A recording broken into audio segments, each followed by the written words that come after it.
पावसाची चातकाप्रमाणे वाट पाहत बसलेल्या मराठवाडा आणि मध्य महाराष्ट्रातील शेतकऱ्यांसाठी चांगली बातमी आहे। येत्या 4-5 दिवसात मराठवाडा मध्य महाराष्ट्रात परतीचा पाऊस चांगला होण्याचा अंदाज कुलाबा वेधशाळेनं वर्तवला आहे। परतीच्या पावसाचं पाणी जास्तीत जास्त साठवून ठेवता आलं तर किमान पिण्याच्या पाण्याची मोठी समस्या कमी होऊ शकते।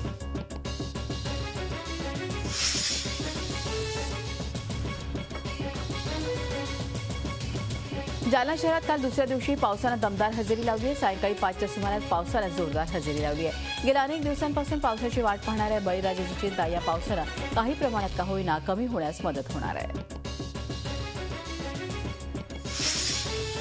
उस्मानाबाद शहरात काल दुपारी सुमारे 2 तास चांगला पाऊस झाला। पावसामुळे नागरिकांची एकच धावपळ उडाली। खूप दिवसांनी रस्त्यावर पाणी साचलेलं पाहता आलं, पण हा पाऊस फक्त उस्मानाबाद शहर परिसरात पडला। जिल्ह्याच्या इतर भागात काल पाऊस पडलाच नाही, त्यामुळे परतीचा हा पाऊस संपूर्ण जिल्ह्यात कधी पडेल आणि दुष्काळाची तीव्रता कधी कमी होईल याची बळीराजा आतुरतेनं वाट बघतोय। नांदेड जिल्ह्यातील पावसानं काल हजेरी लावली। नांदेड जिल्ह्यातील 2 तालुके वगळता इतर सर्व 14 तालुक्यांमध्ये पाऊस झाला। नांदेड, लोहा, अर्धापूर, मुदखेड, हदगाव, माहूर, किनवट या तालुक्यात चांगला पाऊस झाला। सुमारे तासभर पावसाचा जोर कायम होता। या पावसानं दुष्काळात होरपळणाऱ्या परभणीकरांना पावसानं काल थोडासा दिलासा दिला। संध्याकाळच्या सुमारास पावसाच्या धारा कोसळल्या, त्यामुळे परभणीकर सुखावलेत। परभणी आणि हिंगोली जिल्ह्यात काल दिवसभर ढग दाटून आले होते। हिंगोलीतही पावसानं हजेरी लावली। वसमतमध्येही काही गावात वरुणराजा बरसला। कळमनुरी तालुक्यातल्या वारंगा इथे तासभर पाऊस झाला। परभणी आणि हिंगोली जिल्ह्यात दुष्काळामुळे भीषण परिस्थिती निर्माण झाली आहे। परभणीच्या मानवत तालुक्यातल्या सारंगापूर इथं रुसलेल्या वरुणराजाला साकडं घालण्यात येत आहे। गेल्या 3 वर्षांपासून मराठवाड्यामध्ये दुष्काळाची भीषण परिस्थिती आहे। 70% पिकं नष्ट झाली आहेत। पिण्याच्या पाण्याचा आणि जनावरांच्या चारा पाण्याचा प्रश्न गंभीर बनलाय। सुकलेल्या पिकांवर बळीराजा नांगर फिरवत आहे। अशा परिस्थितीमध्ये गावकरी पावसासाठी भजन कीर्तनाच्या माध्यमातून 24 तास ईश्वराचा धावा करतायत।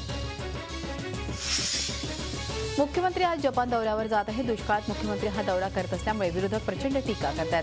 तर दुसरीकडे राज्यातल्या अनेक प्रकल्पांसाठी जपानचं अर्थसहाय्य मिळवण्यासाठी मुख्यमंत्र्यांचा हा दौरा महत्त्वाचा आहे।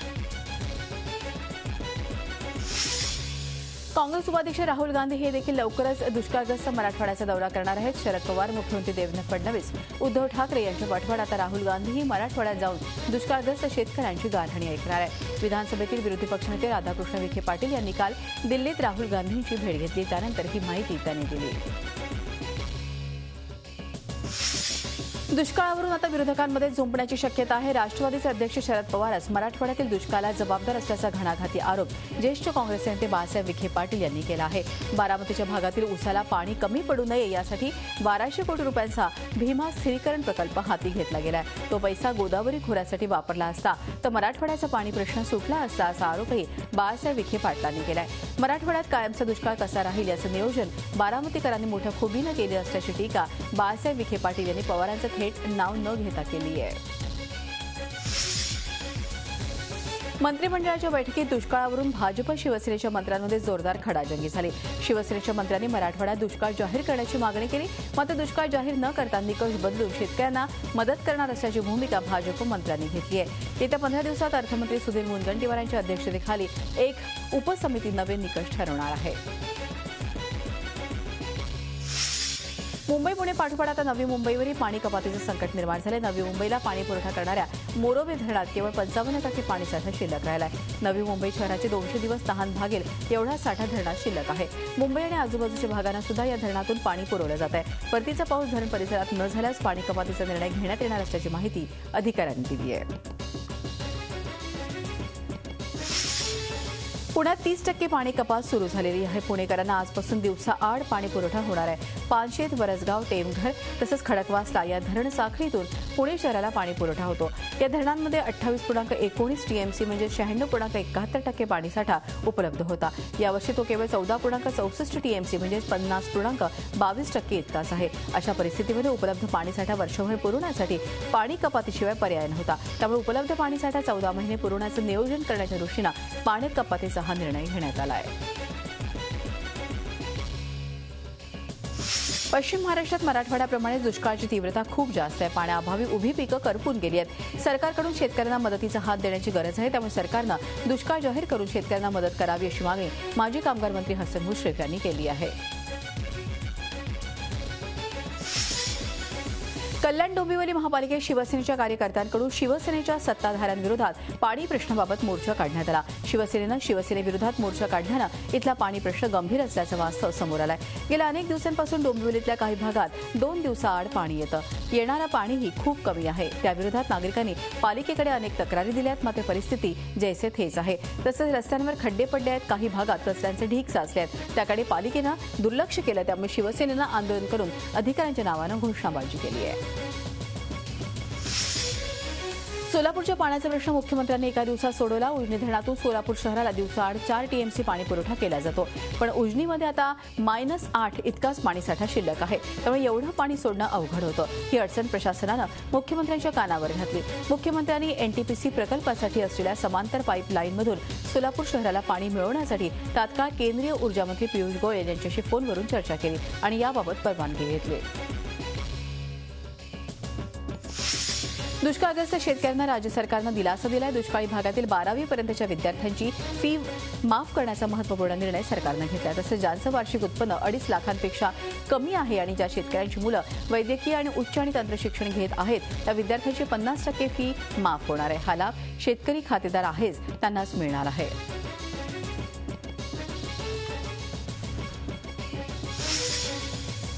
मराठवाड्यातल्या दुष्काळावरून एकीकडे राजकारण सुरू असताना ख्यातनाम अभिनेते नाना पाटेकर आणि मकरंद नासपुरे यांनी मात्र अनोखा आदर्श घालून दिलाय। दुष्काळग्रस्तांच्या मदतीसाठी नाना आणि मकरंद पुढे सरसावलेत। स्वतःच्या खिशात हात घालून त्यांनी दुष्काळग्रस्त शेतकऱ्यांना मदत करण्यासाठी पुढाकार घेतलाय।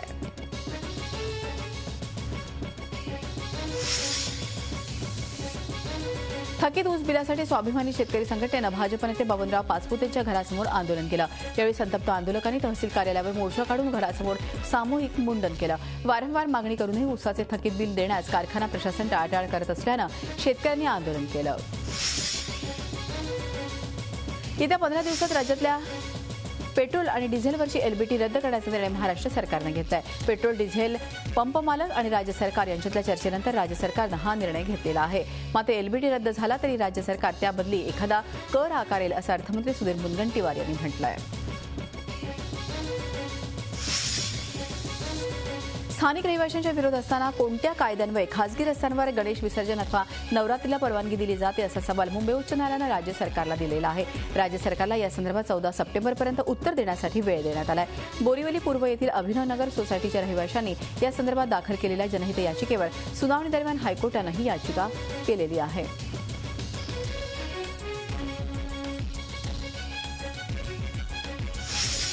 कल्याण डोंबिवली महापालिकेतून 27 गावं वगळण्याचा महत्त्वाचा निर्णय राज्यातल्या भाजप शिवसेना सरकारनं घेतलाय।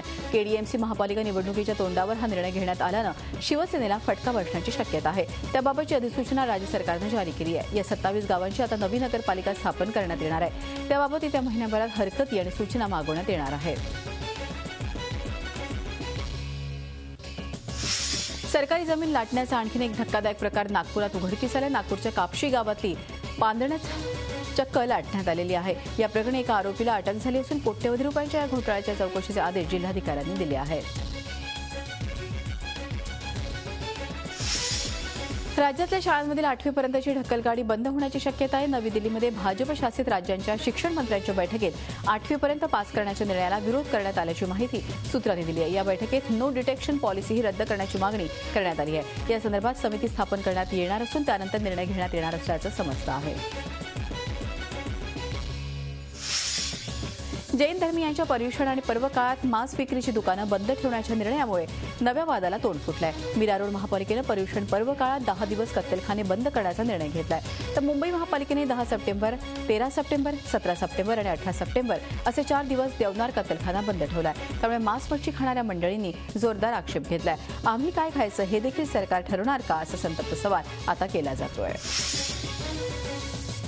मांसाहाराविषयी काही समस्या असतील तर त्या ज्या राज्यातून आले त्या राज्यात चालतं व्हा, असा रोखठोक इशारा आमदार प्रताप सरनाईक यांनी मीरा भाईंदरमध्ये काल दिलाय। तसंच पालिकेतील भाजपसोबत असलेली युती वेळप्रसंगी तोडण्यास तयार असल्याचंही ते म्हणाले।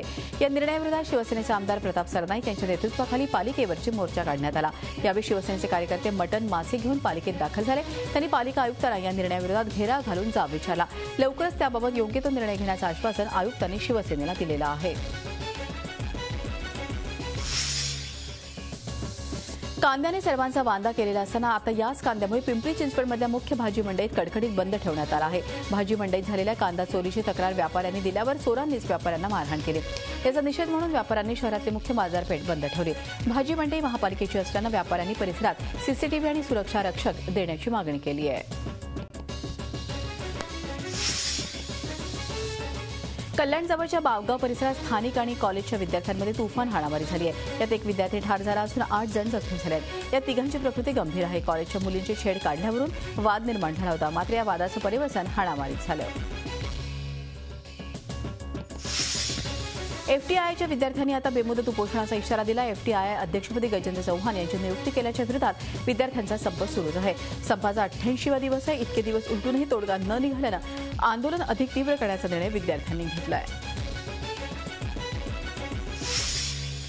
जन्मापासून शारीरिक व्याधीनं त्रस्त असलेल्या कल्याणच्या साहिल पाटीलची पोलीस होण्याची इच्छा काल कल्याण बाजारपेठ पोलिसांनी पूर्ण केली। एका सामाजिक संस्थेच्या माध्यमातून 9 वर्षीय सोहमला पोलिसांनी एका दिवसासाठी वरिष्ठ पोलीस निरीक्षक बनवलं। औरंगाबाद नगर रोडवर तवेरा स्विफ्टच्या अपघातात 7 जण ठार झाले आहेत। गंगापूरहून येताना पोलीस कर्मचाऱ्यांच्या स्विफ्ट गाडीचे टायर फुटून अहमदनगरकडे जाणाऱ्या तवेराची समोरासमोर धडक झाली। यामध्ये गंगापूर पोलीस स्टेशनचे पोलीस अशोक थोरात, भगवान दुधे, मेहबूब सय्यद आणि तवेरामधील दौलताबाद येथील फळांचे व्यापारी शेख मोहसिन शेख, मुसा शेख, माजिद शेख रहमान यांचा मृत्यू झाला आहे। मुंबईच्या माहीमध्ये देखील एक पहाटे भीषण अपघात झाला। सिद्धिविनायकाच्या दर्शनाला निघालेल्या एका महिलेचा या दुर्दैवी मृत्यू झालाय, तर 4 जण जखमी झाले आहेत।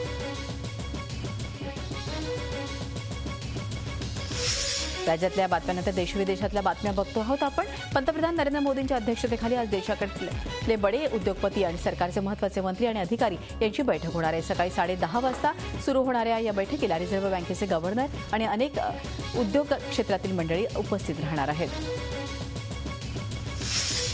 स्थलांतरासाठी जर्मनी आणि ऑस्ट्रिया या 2 देशांनी आपल्या सीमा खुल्या केल्यानंतर 10,000 नागरिकांनी दोन्ही देशात आश्रय घेतला। या सर्वांना आपल्या देशात सामावून घेण्यासाठी जर्मनीनं 6 अब्ज युरोची तरतूद केली आहे।